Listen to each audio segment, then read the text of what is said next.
राष्ट्रिय प्रजातन्त्र पार्टीको प्रतिबद्धता पत्र स्थानीय तह निर्वाचन 2079। राष्ट्र, राष्ट्रियता, प्रजातन्त्र, स्थायित्व र समृद्धिका लागि मुलुकमा सर्वधर्म समभाव, पूर्ण धार्मिक स्वतन्त्रता सहितको सनातन धर्म सापेक्ष हिन्दू राष्ट्र, संवैधानिक राज संस्था सहितको प्रजातन्त्र, सुदृढ स्थानीय स्वायत्त शासन प्रणाली, बृहत राष्ट्रिय एकता र आर्थिक उदारीकरण राष्ट्रिय प्रजातन्त्र पार्टीका आधार स्तम्भ हुन्। मुलुकको गौरवपूर्ण इतिहास, धर्म, संस्कृति, परम्पराको जगेर्ना गर्दै सबै हाम्रै जीवनकालमा सबल, समृद्ध र नवीन नेपाल निर्माण गर्न सम्भव छ भन्दै राष्ट्रिय प्रजातन्त्र पार्टी राष्ट्रिय राजनीतिको विकल्पसहित खडा भएको छ।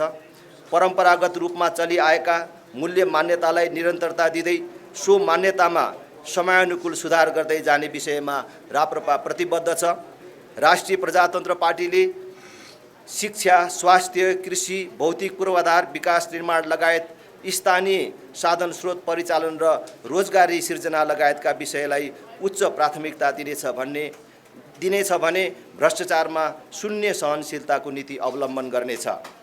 तसर्थ युवा, बालबालिका, महिला, ज्येष्ठ नागरिक, उत्पीडित, अल्पसंख्यक, किसान, मजदुर, उद्यमी लगायत सबै वर्ग र क्षेत्रका नागरिकको आर्थिक, सामाजिक र जनजीविकाको संरक्षण गर्ने सहज वातावरण सिर्जना गर्न निम्न प्रतिबद्धता सहित स्थानीय तहको निर्वाचनमा राप्रपालाई हलो चुनाव चिन्हमा आफ्नो अमूल्य मत दिन आम मतदातासँग हार्दिक अनुरोध गर्दछ। सुशासन, भ्रष्टाचार मुक्त स्थानीय तह, जनतालाई निष्पक्ष र छिटो छरितो सेवा, चुनाव जितेको 6 महिनाभित्र विपन्न परिवारको पहिचान गर्ने, 6 महिनाभित्र सबै स्थानीय ऐनहरूको निर्माण तथा परिमार्जन गर्ने।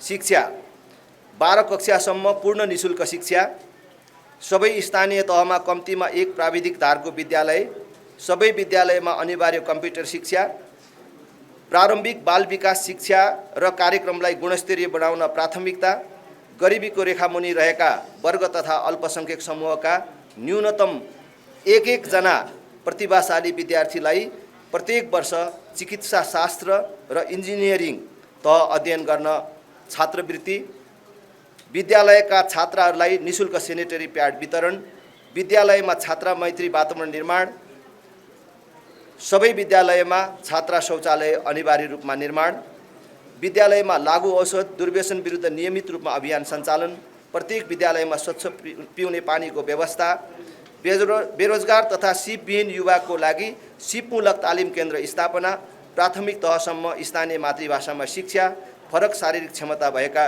विद्यार्थीका लागि विशेष कक्षाको व्यवस्था।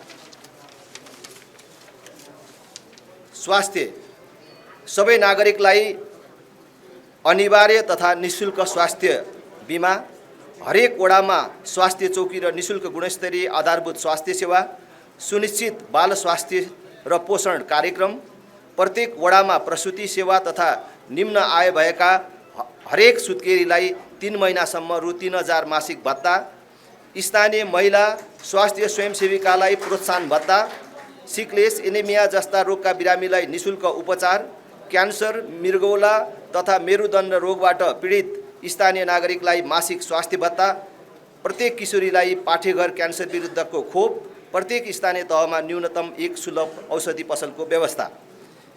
कृषि तथा पशु, कृषि उद्योगमा स्थानीय रोजगार प्रवर्धनलाई प्रथम प्राथमिकता, निर्यातमूलक कृषिजन्य उत्पादनमा प्राथमिकता, कृषि उत्पादनको सुरक्षित भण्डारणका लागि चिस्यान भण्डार, 1 वडा 1 उत्पादनको अवधारणालाई प्राथमिकता, कृषिजन्य वस्तुको बजार तथा उचित मूल्य सुनिश्चित गर्न, थोक तथा हाट बजारको विस्तार र व्यवस्थापन, स्थलगत निरीक्षणको आधारमा व्यावसायिक कृषि, पशुपन्छी, मत्स्य पालन लगायत अन्य कृषिजन्य व्यवसायमा अनुदान, कृषि सहकारी मार्फत उन्नत बिउ बिजनको उत्पादन, प्रवर्धन र वितरणमा प्रोत्साहन, किसानको उपज बेच्ने सहकारीलाई अनुदान, सामूहिक खेती गर्ने समूहलाई अनुदान, सहज र सुपथ मूल्यमा कृषि मल र आधुनिक कृषि औजारको लागि अनुदानको व्यवस्था, सामुदायिक रूपमा सतह, भूमिगत र लिफ्ट सिँचाइलाई उच्च प्राथमिकता र कृषि कार्यको विद्युत शुल्कमा अनुदान, किसानको खेतमा बिजुली, उब्जाउ जमिन बाँझो नरहने व्यवस्था, प्राकृतिक प्रकोप तथा जङ्गली जनावरबाट किसानको बाली नाली क्षति भएमा प्राविधिक निरीक्षण गरी क्षतिपूर्तिको व्यवस्था, कृषि तथा बाली बिमाको व्यवस्था, गाई भैँसी बाख्रामा कृत्रिम गर्भाधान सेवा पूर्ण रूपमा निःशुल्क, गाई भैँसीमा सुत्केरी भत्ताको व्यवस्था। खानेपानी सबै घरधुरीमा 4 वर्षभित्र आधारभूत खानेपानी सेवा, तराईमा आर्सेनिक मुक्त सुरक्षित खानेपानी, उपभोक्ताको स्वामित्वमा खानेपानी योजना, एक घर एक धारा। कर व्यवस्था स्थानीय करको दर परिमार्जन गरी 50% सम्म स्थानीय कर कटौती गरी न्यूनतम करको व्यवस्था गर्ने। रोजगारमूलक उद्योग स्थापना गर्नेलाई पूर्वाधार निर्माणमा सहयोग तथा 10 वर्षसम्म स्थानीय कर छुट। महिलाद्वारा सञ्चालित साना तथा लघु उद्योग व्यवसायमा 12 वर्षसम्म स्थानीय कर छुट। युवा तथा खेलकुद सार्वजनिक निजी साझेदारीबाट युवा लक्षित उद्यम व्यवसाय प्रवर्धन। सामाजिक कुरीति दुर्व्यसन अन्धविश्वास विभेद र असमानता विरुद्ध युवा परिचालन। आवश्यकताको आधारमा स्थानीय तहको रङ्गशाला कबड हल, प्रत्येक वडामा खेल मैदान, प्रत्येक वडामा खुल्ला व्यायामशालाको निर्माण। स्थानीय प्रतिभाशाली खेलाडी तथा प्रशिक्षकलाई उच्चस्तरीय प्रशिक्षण र प्रोत्साहन।